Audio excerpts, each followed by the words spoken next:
Oke, pada kesempatan ini kita akan membahas tentang matrik mulai dari determinan dulu.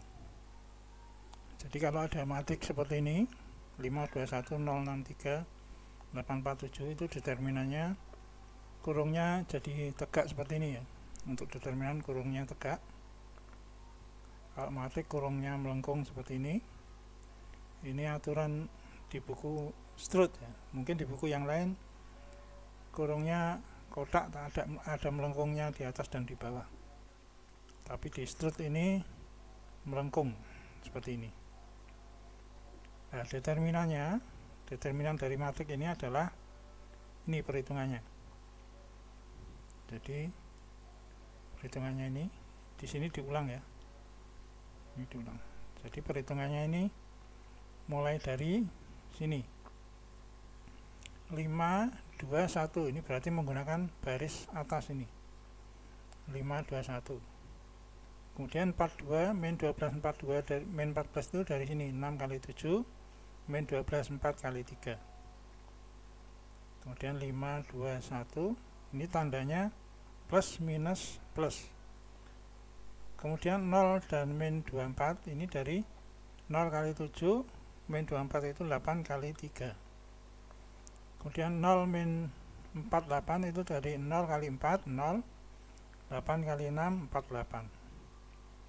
Sehingga ini 5 min 2 1, 30 ini dari 42 min 12, min 24 itu dari 0 min 24, min 48 itu dari 0 min 48. Kemudian ini dikalikan jadi 150, ini kalikan jadi plus 48, ini kalikan jadi min 48. Dijumlah 150. Jadi determinan matrik ini adalah 150. Berikutnya berapa determinan matrik ini dan ini. Matrik ini kalau dihitung menggunakan cara tadi masih baris pertama 3 2 5. Ini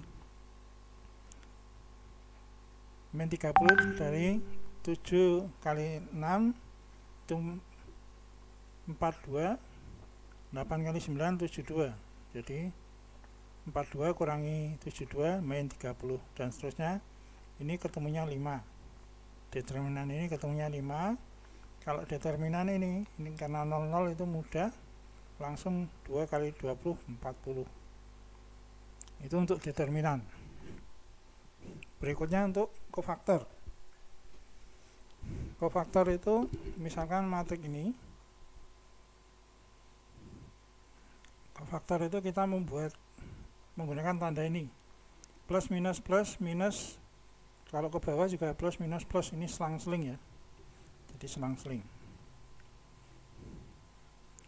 Jadi kalau misalkan ini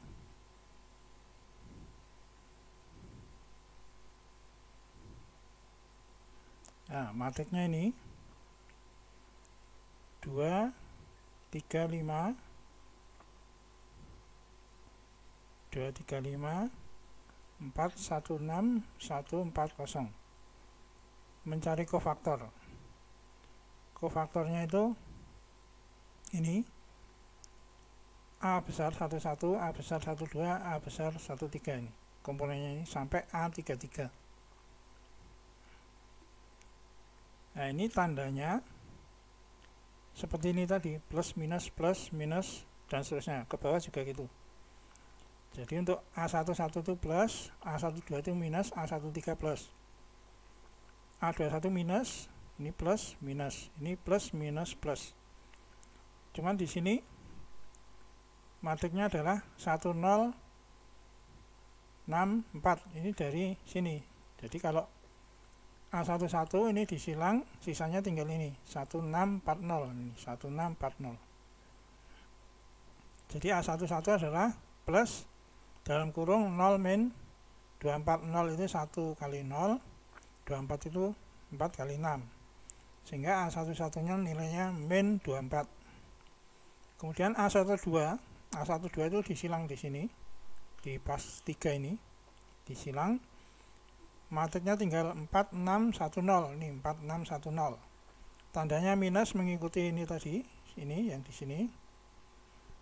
sehingga determinan ini adalah 4 kali 0, 0, 1 kali 6, 6, min kali min 6 sama dengan 6. Demikian seterusnya sampai ketemu semuanya ini, sehingga kofaktornya ini. Jadi min 24 itu dari sini, 6 itu dari sini, 15 itu ini, 20 itu dari 20 itu sini, min 5 itu ini, dan seterusnya sampai min 10 ini sini. Kalau transpose itu diagonal utamanya tetap, ini diagonal utamanya tetap, yang ini tinggal dibalik aja, 20 dengan 6 ini dipindah, jadi 6 jadi ke sini, 20 nya pindah, kemudian 15 nya pindah ke sini, 13 nya pindah ini. Kemudian min 5 pindah ke 8, 8 pindah ke min 5, ini transpose ya.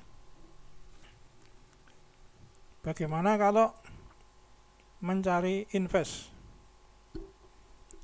sebuah matrik? Nah, inverse itu nanti kalau matriknya ini, inverse-nya ini. Tahapannya seperti ini. Pertama mencari determinan, mencari kofaktor, mencari adjoin A. Adjoin A itu kofaktor di transpose. Kemudian inverse-nya tinggal seper determinan kalikan adjoin A. Contohnya ini. A sama dengan 1, 2, 3, 4, 1, 5, 6, 0, 2. Mau mencari inverse-nya.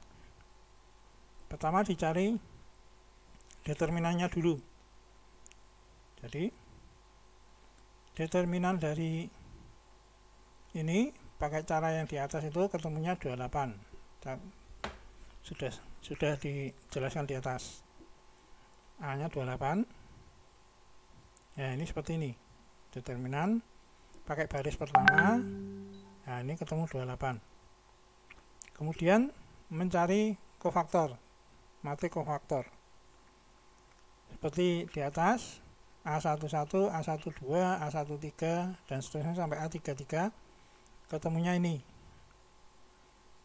Kemudian inverse adalah, kalau adjoin A, C-nya ini di transpose itu dibalik-balik kayak tadi, sehingga A inverse-nya adalah ini. Seper determinan, seper 28, determinannya 28, dikali adjoin A. Adjoin A itu kofaktornya di transpose ya, di transpose. Jadi nilainya ini dengan ini itu sama. Ini A inverse-nya. Jadi A inverse. Berikutnya nyari inverse ini, ya nanti akan ketemu ini, caranya sama. Ketemunya ini.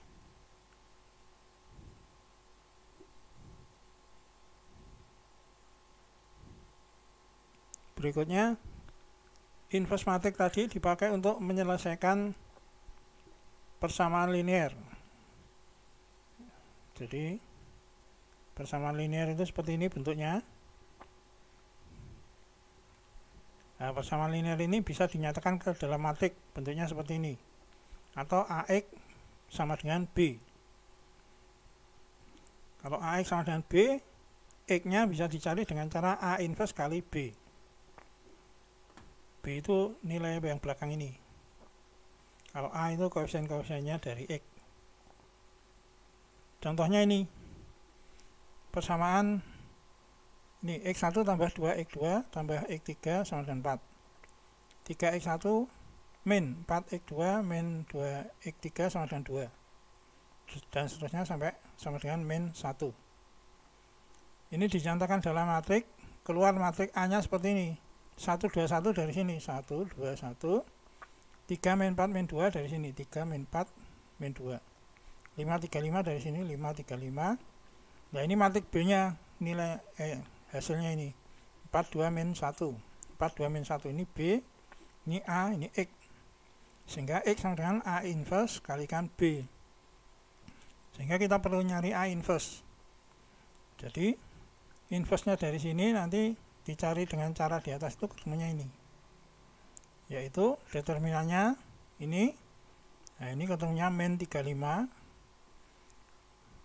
Kofaktor komponen-komponennya dicari seperti ini, ketemunya ini, sehingga C nya ini A join A atau C transpose-nya ini. Dari situ maka A inverse-nya adalah A join A dibagi determinan A atau min 1/35 kali A join A. A join-nya yang ini, A join A. Sehingga X-nya adalah ini, inverse-nya itu yang ini, kalikan B, B-nya 42 min 1. Jadi kalau dikalikan, ini inverse kalikan 42 min 1 ini, ketemunya ini, min 70 min 105, 140. Kemudian dikalikan min 1/35, ketemunya adalah 234. Artinya, X1-nya itu yang paling atas, X2-nya adalah 3, X3-nya adalah min 4. Jadi sistem persamaan ini dicari menggunakan matrik inverse, akan ketemu ini hasilnya X1-nya 2, X2-nya 3, X3-nya min 4. Kemudian ini matrik ini, berikutnya ini dicari cara yang sama. Caranya adalah ini dibikin matriknya ini A, ini B. Kemudian determinannya adalah 9. Kofaktornya ini C transpose-nya atau A join A-nya ini, sehingga A inverse-nya adalah ini. Nah, A inverse kalikan B, nanti ketemunya adalah min 153, atau X1-nya adalah min 1, X2-nya 5, X3-nya 3. Yaitu penjelasan saya tentang determinan, kemudian kofaktor, A join A atau C transpose, kemudian inverse, dan penyelesaian persamaan linear menggunakan inverse. Itu penjelasan saya. Terima kasih.